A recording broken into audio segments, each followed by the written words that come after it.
तो आइए देखते हैं एक नया टॉपिक हिंदी से समास पढ़ते हैं। समास यूपी पैट जो कि आने वाला है, लेखपाल के लिए बहुत महत्वपूर्ण है और हिंदी तो कई पेपर में आती है, पुलिस के पेपर में भी आती है। तो पढ़ते हैं। इसमें हम आज क्या ले रहे हैं, समास ले रहे हैं। ठीक है ना। समास क्या है? अव्ययभाव समास है। इसके नाम से ही क्लियर हो रहा है कि अव्ययभाव समास अर्थात जिस शब्द में कोई परिवर्तन ना हो उसे उसमें क्या होता है, इसमें अव्ययभाव समास होता है। इसको पहचानने के लिए कुछ पहचान बताई गई है। तो पहला इसमें पहली पहचान क्या है इसकी?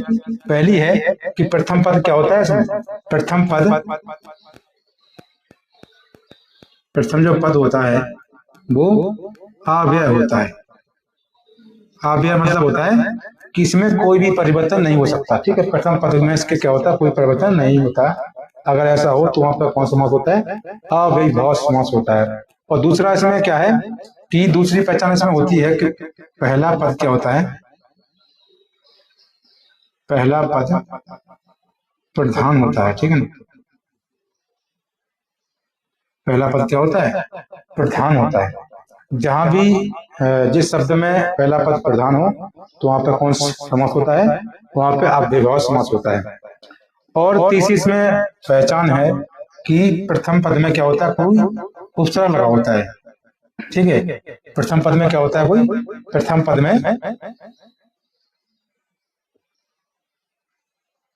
में क्या होता है? उपसर्ग लगा होता है। चौथी पहचान है पुनरावृत्ति होती है किसी शब्द की, पुनरावृत्ति होती है।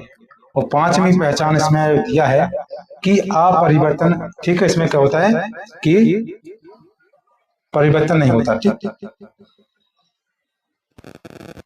परिवर्तन नहीं होता है किसमें, कोई शब्द में। ठीक। तो ये क्या है, अव्ययभाव समास की कुछ पहचान बताई गई है। पेपर में बहुत महत्वपूर्ण है, आता ही है क्वेश्चन, 4-5-6 शब्द आएंगे, उसमें से पूछा जाएगा कि बताइए कौन सा समास इसमें है। तो कुछ शब्द दिए गए हैं इसमें, उसका हम लिखते हैं। जैसे अनजाने, अगर अनजाने वाला केस आए तो समझ लो कौन सा समास है। यहाँ पर होगा अव्ययभाव समास। अनजाने वाला होता है न जाने। ठीक है। और फिर अगला मान लो आ गया भरपेट। भरपेट आए तो समास कौन सा होगा? इसमें भी क्या होगा? अव्ययभाव समास होगा। ठीक है ना।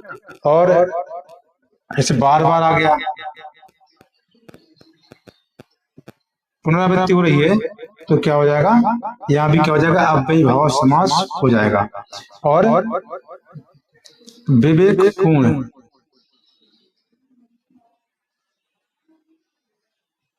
विवेकपूर्ण आ गया तो देखो विवेक क्या है, ऊपर आगे क्या लगा? उपसर्ग लगा हुआ है। जिस शब्द के आगे भी क्या हो? उपसर्ग हो। ठीक है। तो वहां पे क्या होगा? वहां भी अव्ययभाव समास होगा। अनजाने, भरपेट, बार बार, विवेकपूर्ण। और कभी कभी धीरे धीरे भी आ जाए, हमारा धीरे धीरे कभी आता है पेपर में, धीरे धीरे पूछता है कौन सा समास है। तो धीरे धीरे भी कौन सा है? देखो पुनरावृत्ति हो रही है, इनके बीच में डैश होना चाहिए। जहां भी डैश, तो पहचानने का तरीका ये है कि जहां भी डैश लगा हो तो वहां पर क्या होता है? अव्ययभाव समास होता है। तो ऐसे क्वेश्चन, ऐसे शब्द हो जहाँ पर परिवर्तन न किया जा सके। देखो अनजाने में कोई परिवर्तन नहीं किया जाता, भरपेट, बार बार, विवेकपूर्ण, धीरे धीरे, और जिसके पहले उपसर्ग लगा हो तो फिर क्या होता है? वहां पर अव्ययभाव समास होता है।